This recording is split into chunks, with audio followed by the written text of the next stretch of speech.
కేంద్ర విద్యాశాఖ మంత్రి ధర్మేంద్ర ప్రధాన్ రాజీనామాపై వైసీపీ యువజన విభాగం అధ్యక్షుడు జక్కంపూడి రాజా స్పందించారు. యువత పోరాటానికి హ్యాట్సాఫ్ తెలిపారు. యువత పిలుపుతో కేంద్ర ప్రభుత్వం దిగొచ్చి విద్యాశాఖ మంత్రి రాజీనామా చేయాల్సిన పరిస్థితి వచ్చిందన్నారు. ఏపీలో మెగా డిఎస్సీలో జరిగిన అవకతవకలకు బాధ్యత వహిస్తూ విద్యాశాఖ మంత్రి నారా లోకేష్ రాజీనామా చేయాలని డిమాండ్ చేశారు. భారతదేశంలో ఉన్న యువతీ యువకులందరికీ హ్యాట్స్ ఆఫ్. ఈవేళ భారతదేశంలో ఉన్న ప్రజాస్వామ్య రాజ్యాంగాన్ని అనుసరించి ఏ ప్రభుత్వం అయినా కూడా ఖచ్చితంగా పనిచేయాలి.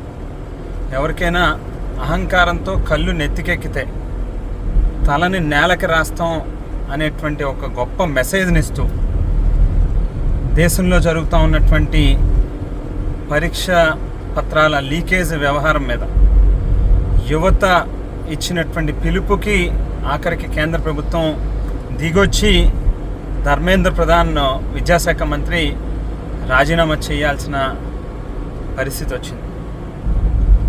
ఈవేళ ఆంధ్ర రాష్ట్రంలో డిఎస్సి పరీక్షలకి సంబంధించి కూడా ఏదైతే అవకతవకలు జరిగినాయో ఖచ్చితంగా ఆంధ్రప్రదేశ్ రాష్ట్ర విద్యాశాఖ మంత్రి నారా లోకేష్ కూడా ధర్మేంద్ర ప్రధాన్ గారిని ఈవేళ ఆదర్శంగా తీసుకుని కేంద్ర ప్రభుత్వాన్ని అనుసరిస్తూ మీరు కూడా ఆ ప్రభుత్వంలో భాగస్వాములు కాబట్టి డిఎస్సిలో జరిగినటువంటి తప్పిదాలకి బాధ్యత వహిస్తూ తక్షణమే విద్యాశాఖ మంత్రిగా మీరు కూడా రాజీనామా చేయాలి అని చెప్పి డిమాండ్ చేస్తూ ఉన్నాం. లేని పక్షంలో ఈవేళ ధర్మేంద్ర ప్రధాన్ వంతయింది, రేపు మీ వంతు అవుతుంది. రాష్ట్ర యువత తాలూకా ఆగ్రహానికి మీరు కూడా ఖచ్చితంగా బలవ్వాల్సిన పరిస్థితి వస్తుంది అనేటువంటిది గుర్తుపెట్టుకుని తక్షణమే రాజీనామా చేయాలని చెప్పి డిమాండ్ చేస్తూ ఉన్నాం. మరొకసారి యువత అందరికీ కూడా మరి చేతులు జోడించి అందరికీ కూడా పేరు పేరున హ్యాట్స్ ఆఫ్ చెప్తాం.